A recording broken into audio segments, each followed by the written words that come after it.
Fall is coming. I can feel it in the air. It's still 90,000 degrees, but I promise you it's there somewhere. I'm gonna show you how to make a little bunting for your mantle or your windows or whatever. We're gonna do it in some fall fabrics. You can do this in Christmas. You could do it for any time of year. But the way that we're gonna get there is doing a little bit of skill building by practicing some of our free motion quilting techniques on these small pieces of fabric. This is not meant to be overwhelming, and here's the deal. If the idea of free motion quilting freaks you out or you don't even know what it is, I'm gonna show you some other options so you can still make this project regardless of your skill level.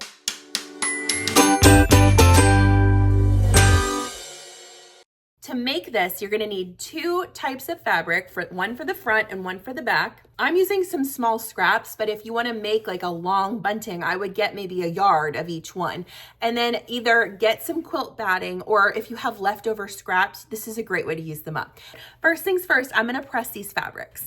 I got some of these cute fat quarters at Dollar Tree, and these will work perfectly. You can use whatever you want though. I think I'm gonna choose this cute like brownish one and use that on the back side. So let me press this one. I always change my mind, especially when I haven't actually made this project yet. So there will be a lot of wishy-washiness in this. I think this pumpkin one is about the size of a fat quarter. Let's see. Close enough. Let me press this real quick. So you've got your two pieces of fabric. Since this one's bigger, I'll lay this one on the bottom. To make your quilt sandwich for this, you're gonna wanna lay your bottom piece pretty side facing the back of your table here, so pretty side down. I've got this nice batting scrap right here. Just rando piece left over from my quilt I made a few weeks ago. So we're gonna lay this out. Nothing has to be perfectly cut at this point. In fact, it shouldn't be, because when you quilt this or do whatever you're going to do to the fabric, it will kind of scrunch up a little bit. Make sure nothing's in your cutting path. Take your basting spray if you have it. If not, you can use quilting, safety pins, whatever. And we're going to attach this. Now, so if you don't have basting spray, hold on this step and we'll make the sandwich completely and then attach it.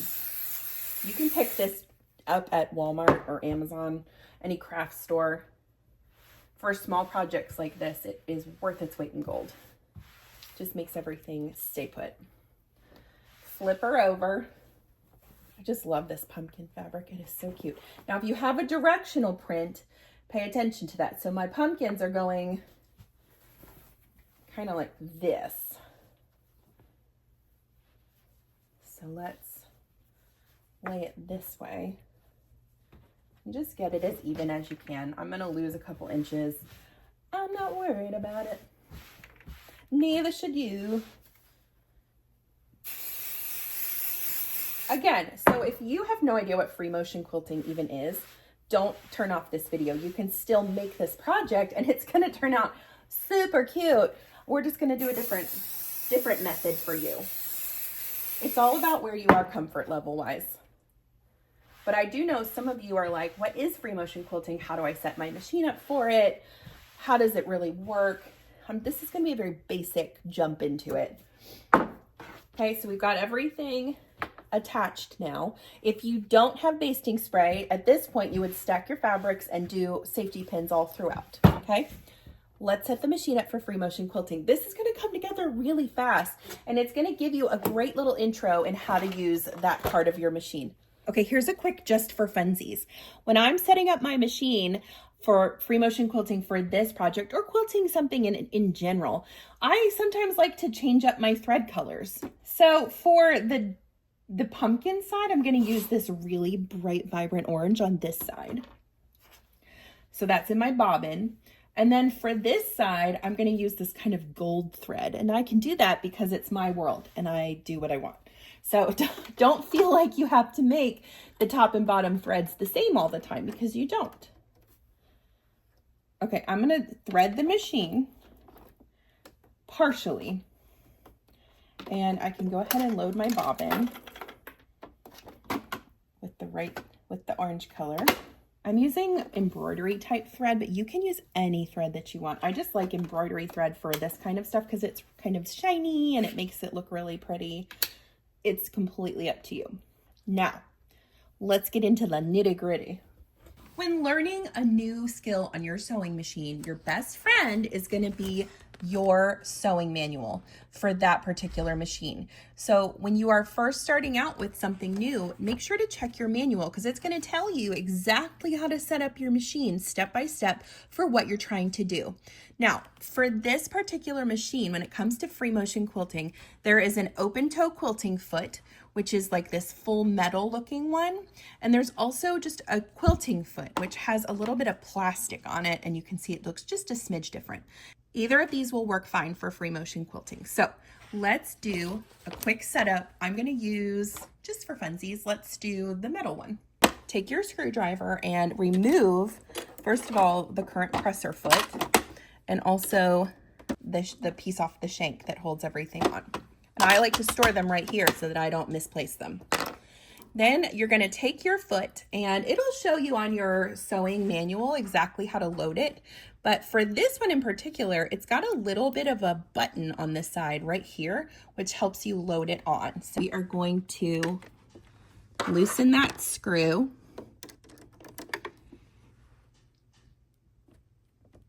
Squeeze the little button and sort of slide it in there, okay?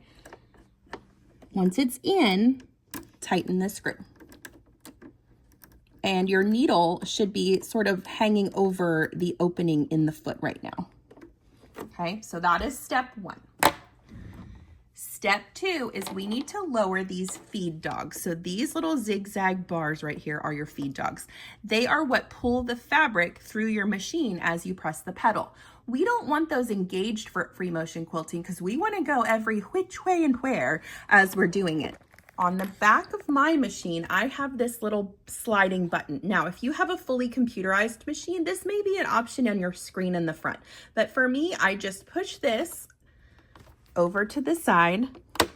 And did you see those disappear? You can see that the feed dogs have now lowered and they are not engaged any longer. Turn the machine back around and let's finish threading the needle.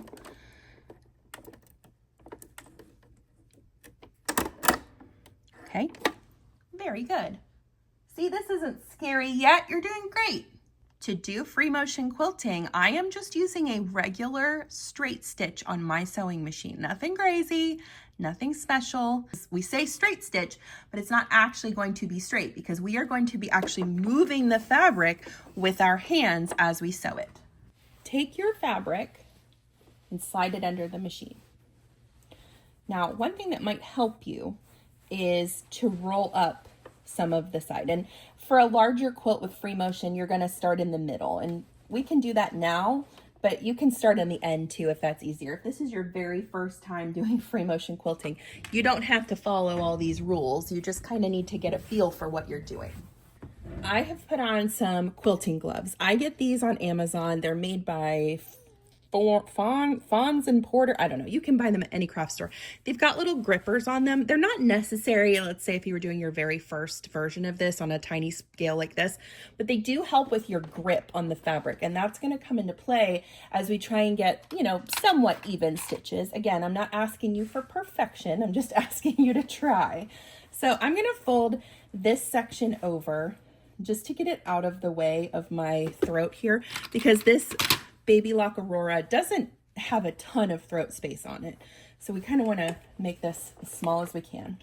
Lower your presser foot, drop the needle down, pull it back up, lift your presser foot, and what you're looking for here is the tiny loop that is created from doing that. So if you pull your top thread very carefully, that loop will come up. Pull that through. That's your bobbin thread, okay? So once you have that done, and if that stresses you out, you don't have to do it, but it does help kind of keep all your stitches in place. Lower that presser foot, and I want you to very slowly, we're going to decide the pattern that we're going to do. For this one, I'm going to show you just a basic little meandering stitch that sort of just wanders, because it doesn't have to be perfect. So I'm going to press my pedal, and I'm immediately going to start moving my fabric myself.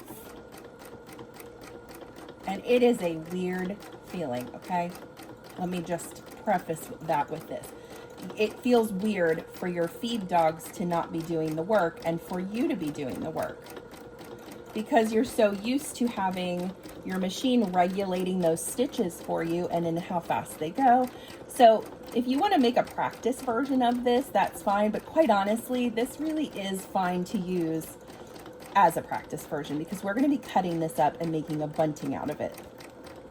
Right now, my main focus is just getting all of this stuck together. And it sort of becomes a rhythm. You know, you get used to the way that the needle is falling into the fabric. You hear the sound of it, and you start moving your hands to that rhythm. And to get good at this, it takes practice. There's also other tools that you can get to help you through this, like a stitch regulator, which will help keep all of those even, but none of that is necessary right now if you are just trying to figure out what free motion quilting is. Okay, I'm working my way across, and I'm gonna stop right here, okay? I need to turn my fabric because I've run out of room to sew. So what I'm gonna do, lift my presser foot with my needle down, and let me show you some of these stitches. Let's see if you can see those on the fabric. Can you see? Probably not. These little gold flecks in the fabric. You see if you can probably see it better from the back. You see those pretty little loop-de-loos? That's all we're doing. And honestly, you can do this however you want. If you don't want to do a straight line across, if you just want to move the fabric all around just to get the feel of it, that is fine. I'm going to move my fabric down just a little bit as I sew to get to my next section. Turn the work, and if you want to pin this side, you can. Clip it right here. And we're gonna do it again. Let me change the camera angle so you can see maybe a little bit closer what I'm doing. So we're gonna go back to starting our fabric and moving it ourselves. And again, this just takes practice. You'll find that if you move the fabric too fast, your stitches will be too long. If you move the fabric too slow, your stitches will be short. For this project, it really doesn't matter. Now, while I do this, let me tell you, for those of you shaking your head saying like, I totally cannot figure this out, this is scaring me. You don't have to do this. If you want to just sew straight lines across your fabric over and over again, that is perfectly fine. You don't have to change any press or feet. You don't have to put your feed dogs down. If you just want to do a simple like zigzag stitch or whatever to get these two pieces of fabric stuck together, that's fine. This is just showing you options. And free motion quilting is an art, you guys. I do not claim to be great at it. My stitches on this right now are not perfect because I haven't done this in a while. But for the project that I'm making, it's gonna be just fine because we're gonna cut this out in little shapes. I'm just gonna continue doing these little loop-de-loos all the way across my fabric until the whole thing is quilted and stuck together. I want you to do the same. Now, again, if this freaks you out and all you can manage for this right now is a straight stitch repeated over and over again across the fabric, that is 100% fine. We listen and we don't judge. I'll meet you back here and show you the fully quilted piece, and then we're almost done with this project. It's so much fun. Okay, I just finished quilting, free motion quilting this piece. And as you can see, they're just really swirly, twirly little like loops of thread. And it looks adorable. Is it perfect? 100% no. If you want to get super good at free motion quilting, do not come to me for advice. I am just showing you how to set up the machine and do some fun swirlies for this project, just to get you initiated to what free motion quilting is. There are a million other people on this platform that are way better than I am. So if you're looking to become like a professional at free motion quilting, follow somebody else. If you like just quick little videos to learn some of the features on your machines and maybe come out with a cute craft project, then I'm definitely your girl. I never promised to be perfect. So now it's time to get to the fun part of this project. The first thing I'm gonna do is trim up the sides and just kind of even everything out on this fabric. There are many different ways that you could come up with for this next step. You could draw letters and cut the letters out to spell fall or autumn or happy fall, y'all, or whatever. You could also do shapes. You could do pumpkin shapes, or if you had like a ghosty fabric, you could do ghosts. I'm gonna show you just how to do a pennant style, and we're gonna be using our zigzag scissors because that will give us a little bit of a cute finish on the edge. And this is not going to be professionally bound or anything. You'll be able to see some of the batting, and that's okay. I think that's, for me, what adds to the rustic nature of it that I really love. Let's do some measuring and figure out how many pennants we can get. I'm sure we can get actually quite a few out of this fabric. So we're dividing this into 3 sections. And however big you want your little triangles to be, you can change this measurement accordingly. It's your world, honey. I am just living in it. You do whatever makes you happy. I lost my line. Oh, here it is. Okay, great. All right, so we'll draw this one. Those are completely not the same. Math is not my strong suit. Let's try this again. 5 3/4. Luckily, this marker washes out. So there's 5 3/4. That's only 5. So we're gonna do it to here, and then that'll give me, yeah, okay. Whatever your length is, just divide it by 3 and make that your measurement. Okay. Now let's go ahead and cut those with our pinking shears, because we're going to be doing it anyway at some point, so we might as well just do it now.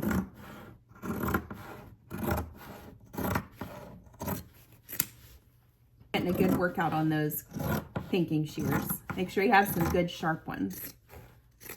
Okay, now we're going to make some of these little pennant triangles. To do that, I want you to measure however long your piece is. Let's say it's, I don't know, this is like 17 3/4, it's some random measurement. So what I'm gonna do is make mine 4 inches across. So I'm gonna start at the top, and I wanna measure every 4 inches and make a dot. Okay, so 4, 8, 12, 16, and then I'll have a little left over. If you wanna make it like so it comes out perfectly even, that's fine. You can do the math, but I genuinely just don't care. So down here, we're gonna mark, instead of 4 this time, we're marking 2, and then every 4 after that. So 6, 10, 14, okay? And let's see, we probably can't get 8. Well, you could try. I don't think that's gonna work. So don't worry about this last piece. Now, we're gonna connect the dots. So go from your corner down, turn it, and then from that corner up, and work your way across, making triangles according to your dots. This should give you nice, even triangles. Kind of look like pumpkin pie slices on this side. You guys see how easy this is, right? Like, this is a wonderful beginner project. And again, you don't have to do the free motion quilting. If that freaks you out, skip that part and just quilt it like with straight lines, and you'll still get the same effect. I really just want to make sure that when I teach you a tutorial, that if you are looking to learn and grow, that you have that opportunity. And so that little tiny bite-sized introduction to free motion quilting was what that was for. So now we're going to take our pinking shears, and you're just going to cut along the lines. Now, is this going to be like a little bit visible? Yes. Do we care? No. Why would we care about that? It's so cute. I think it kind of adds to it, makes it look more rustic. Now watch your fingers on the back side of your fabric. Make sure you're not going to snap those with your zigzag fit scissors, because that hurts. These are sharp. Okay, keep working your way down. And as you can see, this makes quite a few. So you'll have a nice long bunting for wherever you decide to put it. I have gone crazy over the years with little types of buntings like this, because I think just throwing it over a window really adds to the like coziness of your house. Little things all over, I think, really make a house Nice and cozy for fall. Okay, so we got 1, 2, 3, 4, 5, 6, 7 pieces out of that one. And so I have 14 now. So I will end up with 21 pieces to add to my garland, which is so great. So finish up that, and then I'm going to show you how to attach these into one nice long garland. You're almost done. You're doing a great job, you guys. Keep up the good work. We need to find something to go across this to connect all of our bunting pieces together. You could use bias tape and wrap it over the edge and just kind of stick one up into that bias tape as you go. That would be a wonderful solution and a very simple one, because you can buy bias tape online at craft stores, wherever. You could also use like just a piece of ribbon. This obviously doesn't match, but you could also just do this and fold it over like a grosgrain ribbon, and that would be really fun and pretty too, and simple because you don't need to do anything to it. I like to take the typical hard way, and I have an abundance of this lace, and I was thinking how pretty this would look to do it on both sides. So I'll run it through twice so that it ends up being on both sides, but what I'm going to do is just run it across the top. How cute will that be? I think that's going to be sweet, especially on like, yeah, I think that's sweet. And it's using something I already have. So the way that I'm going to attach this though, I need to come out of free motion mode. So to do that, we need to check mark a couple things. The first thing we need to do is reach behind and engage those feed dogs again. So if that's on your main screen or if that's on the back, just like we unengaged them, we're going to put them back into motion. I'm going to remove this bobbin because I do not want to use orange thread. I want to use white. And I'm also going to take out my current thread. Now, one quick trick about thread. It's very tempting to want to just pull this up and rip it out, but I really would advise against that. Your thread is meant to go through your machine in this direction. So I always try and snip it and pull it out. If you go backwards, what that's going to do is eventually start building up a ton of fluff in your machine from all that thread that's being pulled the way that it's not meant to go through the machine. And that means that you're going to have to do more maintenance more often. And this is just a small thing you can do to really improve the performance of your machine without a whole lot of extra work. So that's one quick tip for you on removing your thread. Now, we need to remove the free motion quilting foot. So I'm going to unscrew that and press the button and just kind of finagle its way out. Okay, we stored all of our attachments in our drawer. So take your presser foot holder and put it back up on the shank. So slide that up the bar and tighten it. This is just my normal sewing foot that comes with this machine. I'm also going to throw in some white thread, load that in the bobbin, and then I'm just going to load regular white thread on the top. Trick to this is we don't want to cut any of the lace just yet, because we want to run this through and then take it down to where it needs to be, just because we have no idea how much we're going to need. So pull out a nice long piece. I got this huge roll at Mart Fabrics. If you guys haven't been to Fabric Mart in Sinking Spring, Pennsylvania, 100% make the trip. Their online sales are absolutely phenomenal, but their in-store sales are psychotic. They're so good. I think I got that whole roll for maybe $5. I don't know. And I'll never run out of it. So for the next part of this, and you can clip these if you want to. I'm going to run out a nice long extra length of this to come off the end, because I don't know how much I'm going to need, but I'd rather have too much than not enough. So I'm putting a good like 3 feet on the end of this, and I'm going to clip it right in place along the top, and we're going to try and sew right along this little line right here. But if you don't get it on that line the entire time, life is going to be fine. It's going to be okay. I promise. So start on the top part with your back stitch. And remember, if you start sewing and your fabric's not moving, it's probably because you forgot to re-engage your feed dogs. So don't freak out. It's just that one little step that you forgot. Changing your machine settings around can feel really scary at first, and I completely understand that. But what I'm here to show you is that you can do it and it's not so scary. So make sure that the next piece you lay under is the right color, unless you're alternating. But what I like about this is I have two different kind of themes. I can do sort of like woodland fall or pumpkin-y fall. So I'm not alternating. I'm going to do it so that I can turn the garland around if I want to. Again, you can do this however you like. If you want to put some space between the pieces, that's fine. Or if you want to put them right next to each other, that is fine as well.